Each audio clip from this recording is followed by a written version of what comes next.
Fala aí, pessoal, tudo bem? Como é que vocês estão? Sejam bem-vindos a mais um João Mendes Entrevista. Novamente, Gabriel Amorim está aqui com a gente, procurador da República, já com algumas entrevistas aqui no nosso canal. Dá uma olhada depois na trajetória dele, no vídeo, na entrevista que a gente fala sobre a carreira do MPF. Mas hoje o nosso foco é falar sobre processo civil. Gabriel, meu querido, mais uma vez, obrigado, cara. Obrigado por estar aqui, obrigado por ter aceitado esse convite e a gente gravar mais essa entrevista aqui para ajudar essa galera sofredora aqui no universo de concurso público, né? Fala, João. Boa tarde. Olha, eu que agradeço mais esse convite. Sempre grato aí pelo ênfase de ter participado da minha história. E depois de 8 anos estudando, eu saí com esse dever, né, de ajudar outras pessoas também nessa trajetória que eu sei que é ingrata, que é difícil, é árdua, mas se a gente puder tornar essa trajetória melhor, encurtar esse caminho, a gente vai encurtar para outras pessoas também. Legal.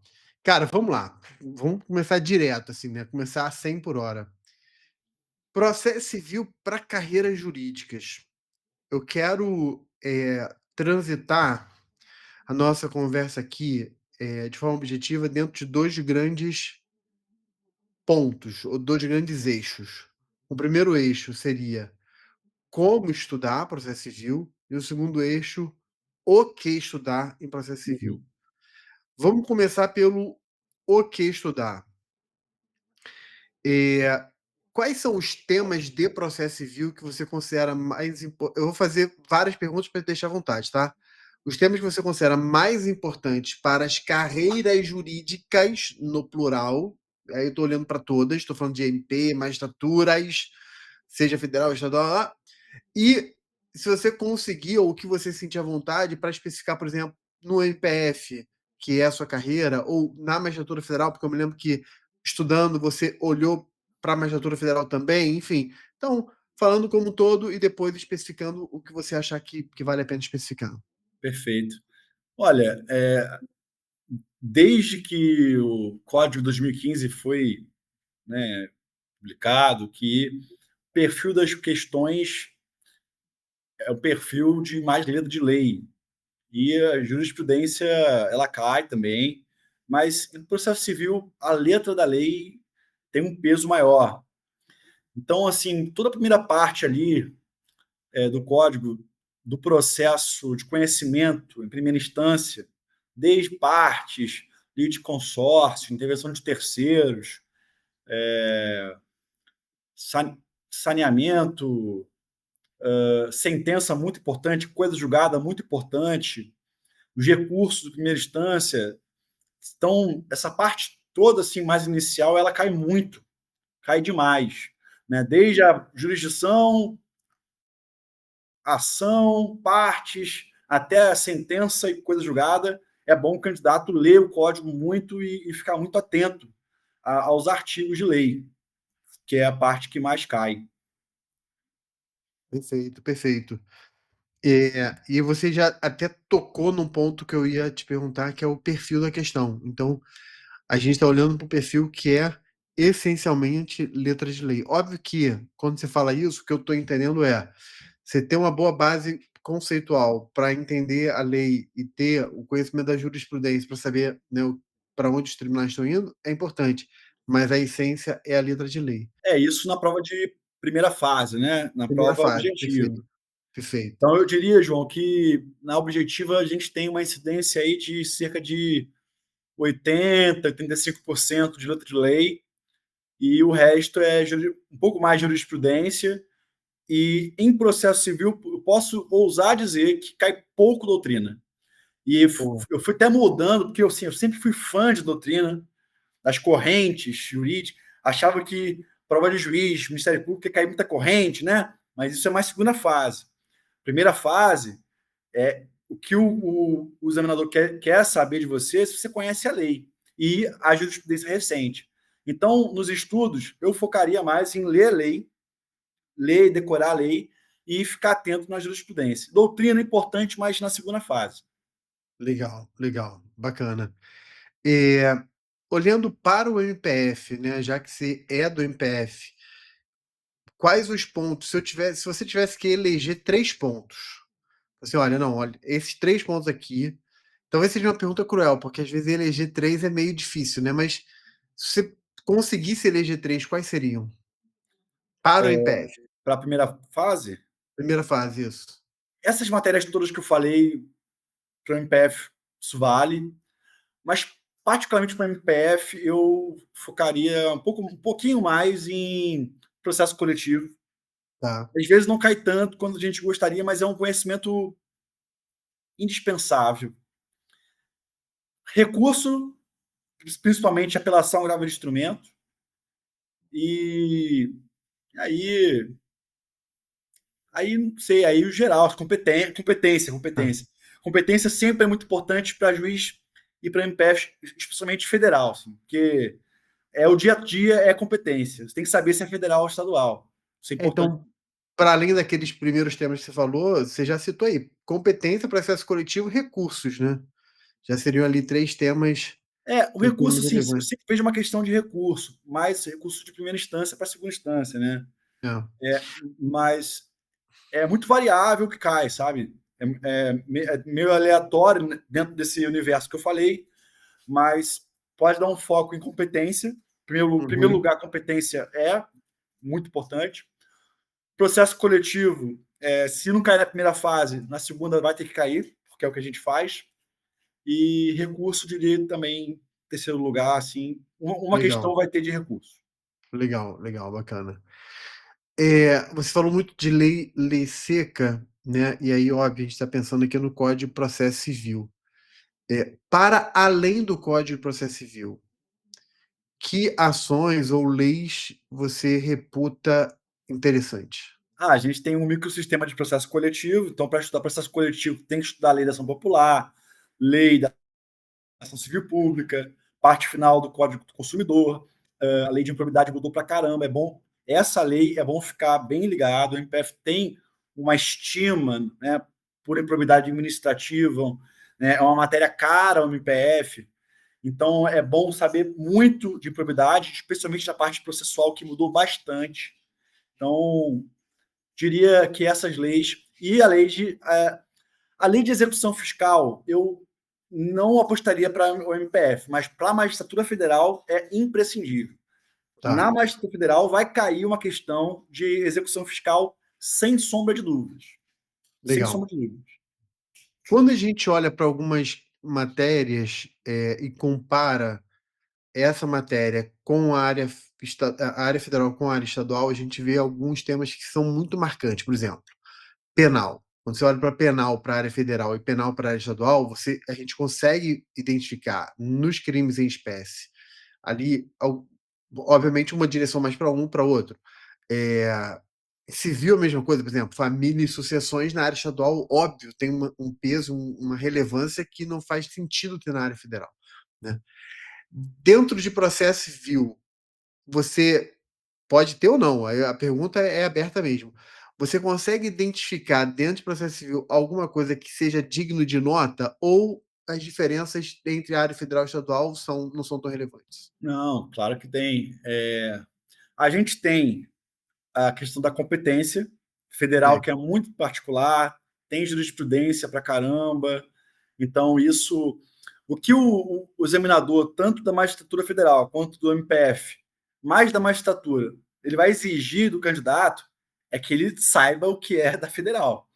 E eu fiz muito mais magistratura do que MPF, tá, João? Porque o MPF é uma prova que só tem uma, demorou 6 anos para abrir, e eu fiz muita magistratura federal.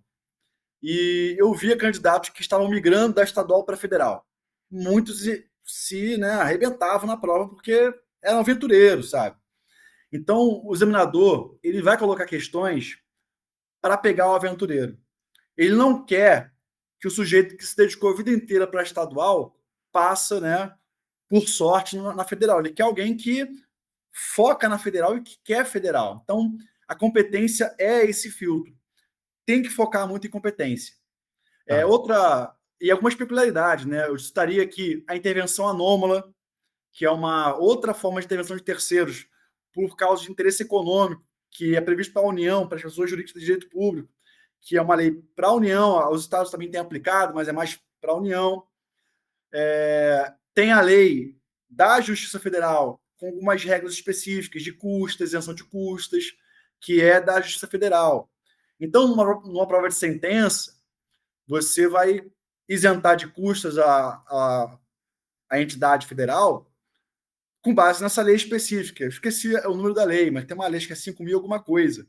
Então, você precisa estar atento para essas peculiaridades. Senão, se você coloca uma prova, na questão, numa prova, algo mais genérico, o examinador já vai olhar para você com outros olhos. Ó, esse cara aqui não está focado na federal. Mas se você coloca na questão essa lei específica, demonstra conhecimento de competência, ele vai ter uma simpatia maior com a tua prova. Legal, bacana.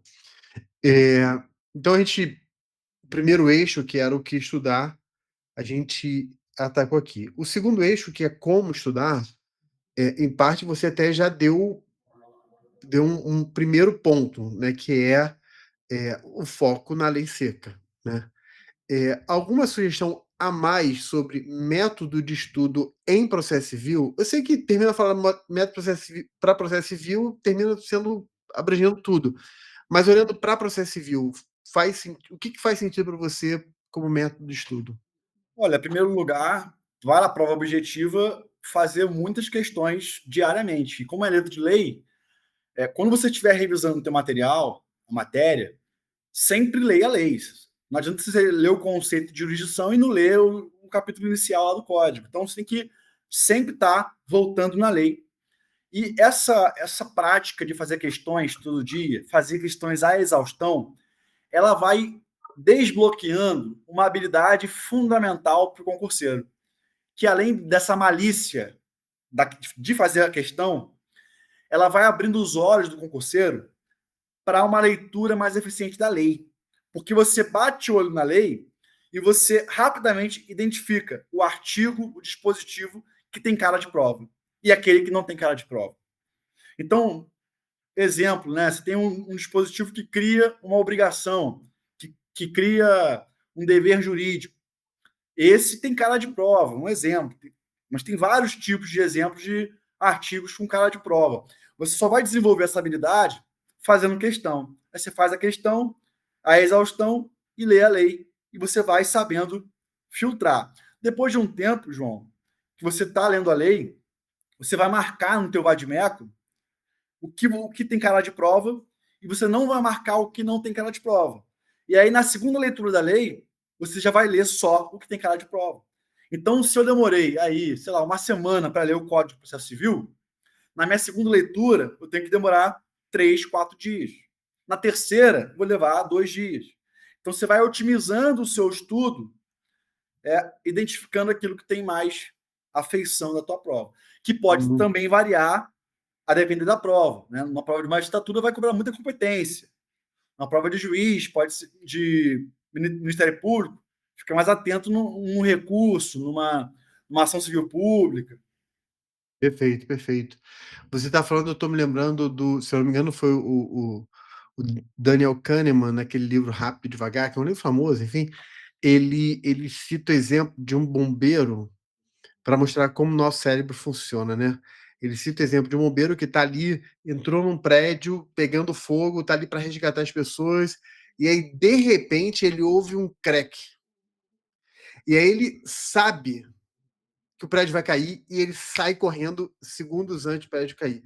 E aí, se você perguntar para ele por que, que ele sabia que o prédio ia cair, ou para ele dar uma razão lógica, matemática, de engenharia, de arquitetura, não sei o que, para dar. Talvez ele não saiba dizer, mas ele vai dizer o seguinte: olha, eu já vivi tanto essa situação, eu já passei por tantas situações assim que eu sei que quando acontece isso, o resultado é aquele. É isso. O que você está dizendo é exatamente isso. Você está num ritmo de fazer tanta questão que você começa a internalizar. Tipo assim, isso aqui tem cara de prova, isso aqui não tem cara de prova. Isso aqui você lê de forma maliciosa, lê, né, no bom sentido da palavra maliciosa, né?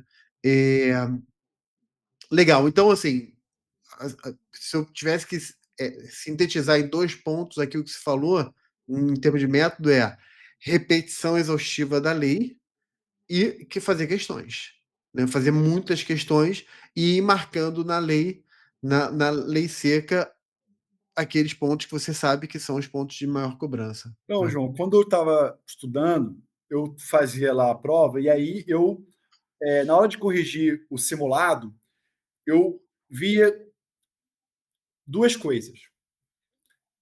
O que eu errei mais, qual a matéria que Tá? eu errei mais? Ah, errei mais penal, errei mais processo civil. E via qual era o tipo de questão que eu estava errando. Então, eu elencava, ó, questão de doutrina, questão de jurisprudência, questão de lei. E aí, quando eu via que eu tinha errado uma questão que eu sabia, eu atribuía aquele erro a uma falta de atenção. E aí entra o cansaço. Então, eu entendia essas variáveis e a cada correção de questões ou de simulado, eu reformulava o meu estudo para cobrir essas brechas. Então, se eu estou errando muita jurisprudência, opa, eu vou ler mais jurisprudência. Se eu errei muita letra de lei em tal matéria, eu vou ler a lei daquela matéria. Se eu errei muito por cansaço, opa, eu vou treinar mais ao final do dia, quando eu estou cansado. Muito legal, muito legal. Você está falando isso, me fez pensar numa coisa que eu costumo orientar, que é fazer o cruzamento de três estatísticas diferentes, né? Três tipos diferentes de estatística. Uma óbvia que é você ver os temas que mais caem, e tem muito a ver com o que a gente está conversando aqui, né? Eu te perguntei, poxa, quais são os temas mais relevantes? Enfim, isso é um tipo de estatística, né? O outro tipo de estatística que a gente também abordou aqui é o perfil. Ah, não, cai mais jurisprudência, mais lei seca, mais doutrina. Isso é uma forma de você fazer um enquadramento estatístico. Você até citou, chutou assim, né, no sentido de arredondou ali, sei lá, 80, 85% lei seca. Legal. E existe um terceiro tipo de estatística, que é o que você tocou aqui agora, que é a estatística pessoal, que é onde eu estou errando mais, né? Ou onde eu estou errando mais ou por que eu errei, né? Então, quando você cruza, olha, o que mais cai, junto com o perfil de como a questão é cobrada, com a performance pessoal, você faz esses três cruzamentos, você começa a ter um estudo muito assertivo, né? E esse é o diferencial do candidato que entra nos 500, nos 300 que vão para a segunda fase. É quem Exato. consegue desempenhar melhor. E assim, cada dia que passa, eu tenho notado que os candidatos estão mais competitivos. Sim. Então, assim, essa coisa, o mundo dos concursos ele vai se metamorfoseando de uma maneira muito rápida. Eu lembro da pandemia. João, antes da pandemia, eu estava nas cabeças. E aí veio a pandemia, eu tive um baque, fiquei sem estudar, não conseguia mentalmente me concentrar. Quando voltei para as provas, eu fiquei umas duas provas sem conseguir ir para a segunda fase. Quando eu passei para a segunda fase de novo, eram outras figuras, eram outras caras que eu estava vendo nas salas. Você vai se acostumar a passar em várias segundas fases e cumprimentar as pessoas que elas vão se repetindo. Porque tem um universo ali de 500, 700 pessoas que vão se revezando, às vezes, entre as 300 melhores notas. E é muito comum você ver as mesmas pessoas nas salas. De repente, virou pandemia, as pessoas eram outras, sabe? Então, se você não mantém a pegada e você não vai melhorando o seu método de estudo, rapidamente você fica para trás. Outros vão passando. Legal, legal. Cara, eu achei assim muito rico. Objetivo. Essa é uma entrevista mais objetiva nesse sentido, né, um pouco mais curta. É, e, e a finalidade dessa entrevista é a palavra que passa na minha cabeça sempre é utilidade, né? Tem que ser uma coisa útil, né? E transformador. Útil nesse sentido. Pô, a pessoa viu a entrevista, ela vai sair daqui com um aprendizado significativo. E eu estou satisfeito porque a pessoa está realmente saindo daqui com alguns temas muito importantes, uma forma de estudar importante, ou seja, está saindo com diretrizes seguras. A gente chegou ao final e eu quero deixar contigo, cara, a última palavra para você direcionar diretamente para o pessoal fazer suas considerações finais aí. Eu estou usando a linguagem processual, né? As considerações finais aí. Bem, assim, processo civil. Cara, eu sempre tive muita facilidade com o processo civil, Tá. com constitucional, algumas matérias que eu sempre fui bem, sabe? Até porque quando eu comecei a estudar direito, eu não conseguia entender onde que eu aplicava aquilo. Quando eu comecei a estudar direito processual, meio que uma luz se abriu nos meus olhos e eu entendi como funciona o direito, como que eu aplico o direito. Então, eu sempre fui fascinado com o processo. Mas não é uma matéria que eu acho tão prazerosa de estudar. Então, assim, qual é a dica? Entenda aquilo que você tem prazer e uma natural facilidade. Eu tinha uma natural facilidade, de certa forma, na faculdade eu tinha prazer de estudar, de conhecer aquilo, então depois foi fácil para mim, mas eu sei que tem muita gente que não tem essa facilidade e esse prazer com o processo civil, porque é uma matéria realmente mais densa, mais chata. Então, foca muito nela. Então, eu deixava para não estudar, ô João, constitucional, processo civil, porque eu sempre ia bem. Eu focava, especialmente antes das provas, naquilo que eu não gostava, daquilo que eu não ia bem. Então, avalie você aí em casa, se é uma matéria que você tem facilidade, que você gosta, e foque naquilo que você realmente tem dificuldade, mas especialmente no final da prova, no final, na reta final para a prova. Legal.